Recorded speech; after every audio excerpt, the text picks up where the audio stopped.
Welcome to This Explainer. I am absolutely thrilled to have you here today.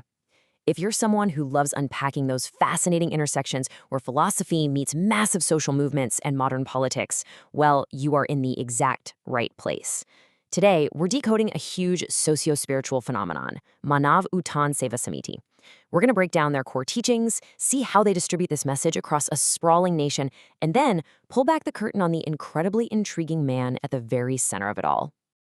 Okay, let's dive into this by starting with a bit of a weird question. What does a man hanging for his life in a well have to do with your smartphone, your career goals, or, I don't know, your bank account? It sounds like a crazy setup, I know, but this specific image is actually at the very heart of the teachings we're looking at today. It's this incredibly powerful metaphor designed to just wake us up. Section 1. Illusions of the Material World. Ancient Parables for Modern Times. So, to really grasp what the Manav Utthan Samiti is all about, we first have to understand the philosophical bedrock laid down by its founder, Sri Satpalji Maharaj. And the absolute best way to do that isn't through some dense, complex theology, but through this vividly striking ancient parable he frequently uses. Picture this, okay? A man is running for his absolute life from a mad, intoxicated elephant. To escape, he throws himself into a dry well, but he manages to grab hold of a root. He looks down, venomous snakes waiting at the bottom. Yikes. Then he looks up at the root he's holding and he sees two mice, one white, one black, slowly chewing through it. But right then, a drop of honey falls from a beehive above, landing perfectly on his tongue. And suddenly, just like that, he forgets the elephant, the snakes, the mice, completely lost in the sweetness of the honey. And this brilliantly illustrates the core teaching regarding modern materialism. According to Satpal Maharaj, that mad elephant, that's our own mind, intoxicated by illusion. The white and black mice represent day and night, just constantly chewing away at our lifespan. The snakes are the inevitable end. And the honey, that is the fleeting sensory pleasures of the material world that distract us from our precarious reality and our true spiritual essence. He reinforces this whole concept by drawing on the epic Ramayana, specifically the story of Marich, the golden deer. In the ancient text, the glittering, almost impossible beauty of this golden deer lures Lord Ram away, which allows his wife Sita to be kidnapped. In his speeches, Satpal Maharaj uses this golden deer as a direct symbol for the glittering illusions of materialism we are constantly chasing today. We run after things that look shiny, right? Wealth, status, accumulating stuff. And in doing so, we lose our inner peace. Today, that golden deer might be the relentless pursuit of social media likes, a flashy car, or that prestigious job title that ultimately just leaves us feeling empty. Section 2. Science, Soul, and Equality. Bridging Physics and Ancient Texts. Now, what's really interesting about this concept is how Satpal Maharaj doesn't just rely on ancient myth.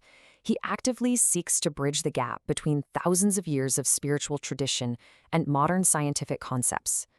Notice the direct juxtaposition here. On one side, we have the foundational concept of physics rooted in Einstein's E=mc², the law of conservation of energy. Basically, energy can neither be created nor destroyed, it merely changes form.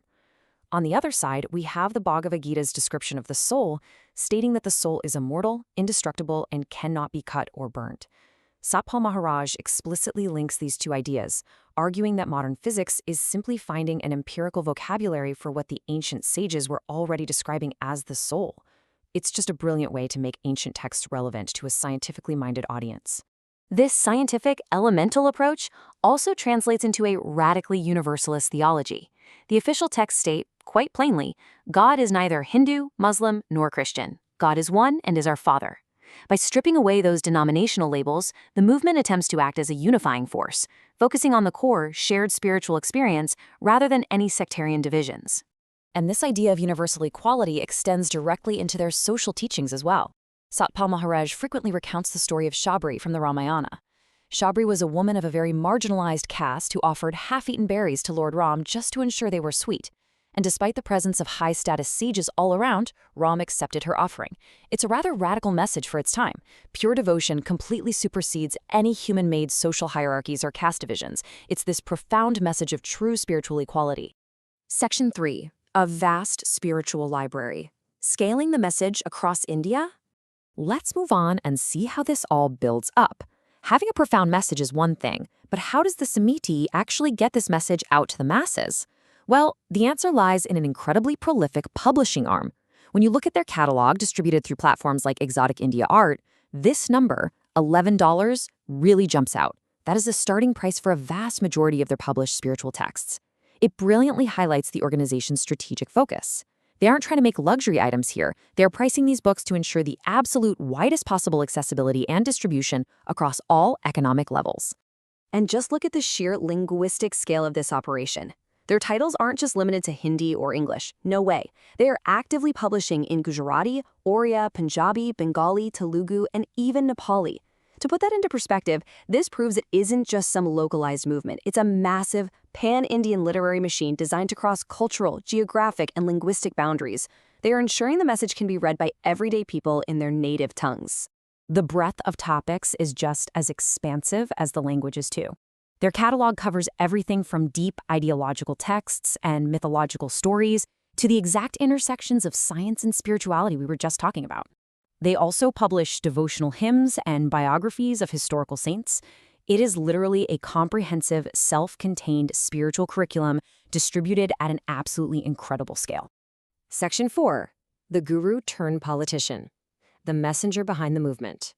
So we've examined the message, and we've seen the massive publishing medium. Now it's time to neutrally examine the messenger himself, because the biography of the man behind all of this is utterly fascinating. Satpal Maharaj founded the Manav Utthan Samiti. But listen, it wasn't just a philosophical society. Right from the beginning, it had this really strong social reform angle. He noticed that people living in remote mountainous areas just weren't being reached by government programs. So his society stepped in, opening nonprofit clinics and bringing essential services directly to those geographically isolated populations. His life path is quite unique, to say the least. Born in 1951, he was the son of a prominent spiritual guru, Hans Maharaj. Now, even though he received a formal education at St. George's College in Missouri, his life changed drastically in 1966. When his father passed away, Satpal assumed massive spiritual duties and began addressing these huge crowds while he was still just a teenager. But what makes his story really stand out is his eventual shift into the secular world, culminating in 2017 when he assumed office as a cabinet minister in the state government of Uttarakhand. So the crucial point here is that Satpal Maharaj currently operates with a dual identity. On one hand, he's the spiritual head of a massive religious organization preaching detachment. But on the other hand, he is deeply embedded in governance and policy. He serves as a cabinet minister handling major portfolios like tourism, culture, and irrigation. He's a national executive member of the BJP, and his political career involves highly practical, on-the-ground activism.